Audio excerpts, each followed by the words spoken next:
یا ایھا الذین آمنوا اتقوا اللہ، اے ایمان والوں اللہ سے ڈرو، وکونوا مع الصادقین، اور سچوں کے ساتھ ہو جاؤ، سچے ہو جاؤ، سچوں کا ساتھ دو، یعنی اللہ کے نیک بندوں کے نقش قدم پر چلو۔ ما کان لأہل المدینۃ ومن حولهم من الاعراب ان یتخلفوا عن رسول اللہ، مدینے والوں اور مدینے کے ارد گرد رہنے والے دیہاتیوں کے لیے یہ بات جائز نہ تھی کہ وہ رسول اللہ صلی اللہ علیہ وسلم سے پیچھے رہ جائیں۔ کیوں؟ حضور تو جہاد کریں اور یہ اپنی جان کو حضور سے عزیز سمجھے۔ وَلَا يَرْغَبُوا بِأَنفُسِهِمْ عَن نَفْسِهِ، ان کے لیے جائز نہ تھا کہ حضور کی جان پر اپنی جان کو فوقیت دیں، بلکہ ان کے لیے ضروری تھا کہ اپنی جان سے زیادہ حضور سے محبت فرمائیں۔ حضرت عمر رضی اللہ تعالیٰ عنہ نے عرض کی، یا رسول اللہ صلی اللہ علیہ وسلم، مجھے آپ عزیز ہیں میری جان کے علاوہ۔ آپ نے فرمایا، اے عمر، تیرا ایمان کامل اس وقت تک نہیں ہوگا جب تک میں تجھے تیری جان سے بھی زیادہ عزیز نہ ہو جاؤں۔ عرض گزار ہوئے، یا رسول اللہ صلی اللہ علیہ وسلم، آپ مجھے میری جان سے بھی زیادہ عزیز ہیں۔ اب جو مومن یہ کہے کہ حضور میری جان سے زیادہ مجھے عزیز ہیں، تو کیا وہ حضور کو ناراض کرنے والے کام کر سکتا ہے؟ حضور تو فرمائے، جعلت قرۃ عینی بالصلاۃ، نماز میں میری آنکھوں کی ٹھنڈک رکھی گئی، نماز کو میری آنکھوں کی ٹھنڈک بنایا گیا۔ تو جو حضور کو اپنی جان سے عزیز سمجھتا ہو، کیا حضور صلی اللہ علیہ وسلم کی آنکھوں کی ٹھنڈک نماز کو وہ ضائع کر سکتا ہے؟ ذالک بأنہم لا یصیبہم ظمأ ولا نصب ولا مخمصۃ فی سبیل اللہ۔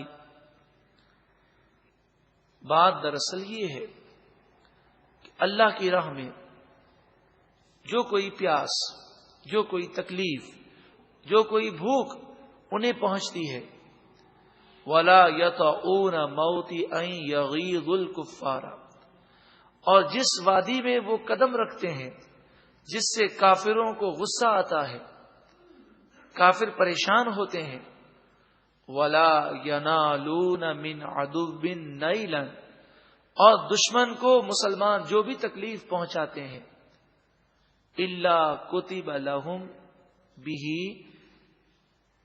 ان کے لیے اس عمل کے بدلے میں، اس کوشش کے بدلے میں عمل صالح، نیک عمل لکھ دیا جاتا ہے۔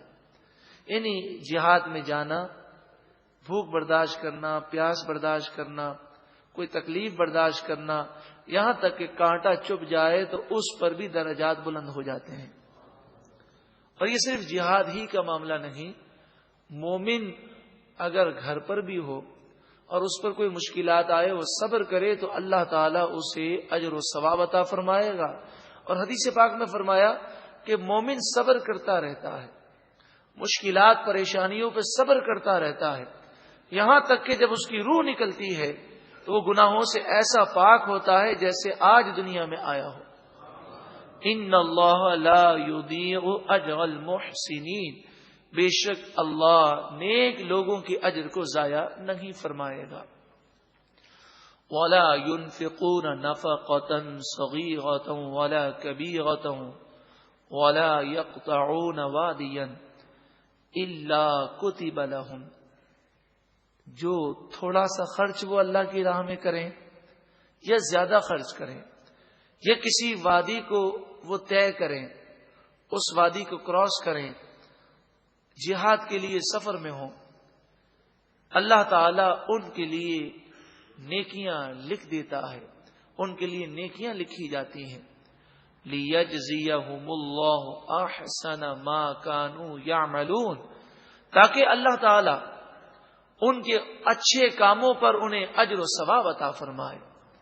وَمَا كَانَ الْمُؤْمِنُونَ لِيَنْفِرُوا كَافَّةً، تمام مومنین علم دین حاصل کرنے کے لیے نکل جائیں، یہ مشکل ہے سب کے لیے.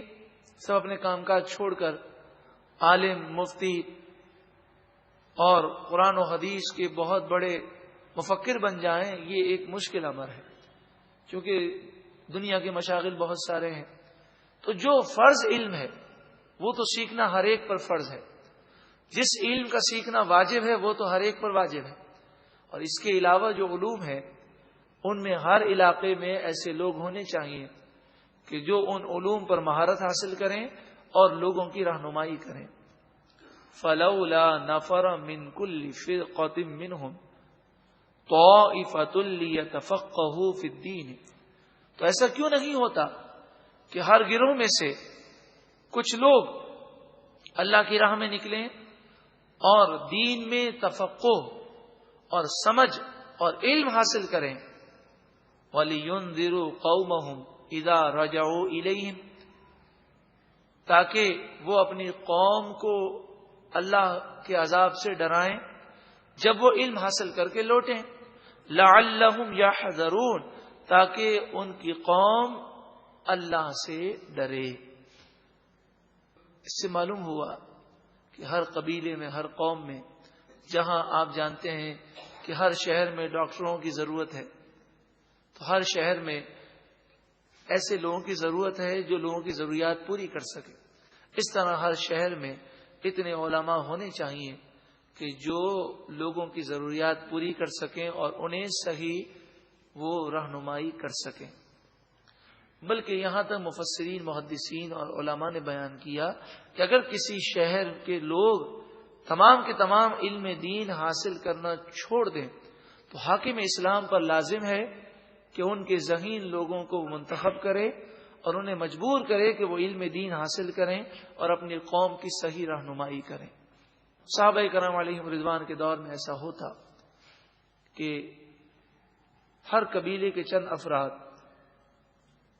آ جاتے حضور کی خدمت میں اور 24 گھنٹے حضور کی خدمت میں رہتے، کئی دن اور کئی مہینوں تک رہتے، حضور سے قرآن پاک سیکھتے، دینی تعلیم حاصل کرتے، پھر اپنی قوم کے پاس جا کر حضور کا پیغام اور قرآن کی تعلیم اور قرآن کا نور عام کرتے. یا ایھا الذین آمنوا اتقوا اللہ.